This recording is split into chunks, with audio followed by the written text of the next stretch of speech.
თურმე გიყვარს სალაღობო ლექსი ქალი ქარში.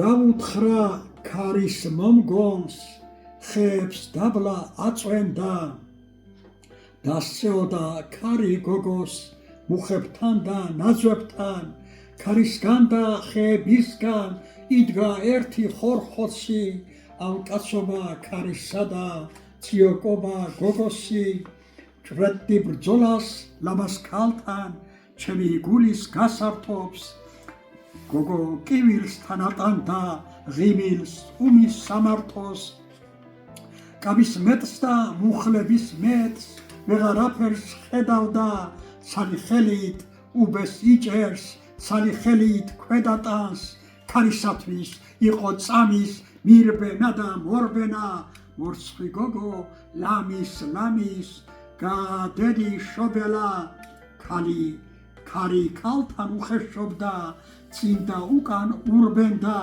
ღლამუცობდა მუხლებში და ფათურობდა უბესთან, კაბას ხდიდა მუხლებიდან, მუხლებშუა ჩაკეცილს, ხარხარებდნენ მუხები და კისკისებდნენ ნაძვები, კაბა თავზე წააფარეს, მეგობარმა ქარებმა ყველაფერი გააკეთეს, ჩემდა გასახარებლად, მორცხვი გოგო ქარს ებრძოდა, ფილტვებს ქარით ივსებდა, წიოდა და კისკისებდა, რაღაცა აკისკისებდა, თმის სამაგრი წიგნი ჩანთა, აქეთ იქით ეყარა, რაც ქარმა ქნა, მე რომ ექნა, შემიყრიდა ქვეყანას.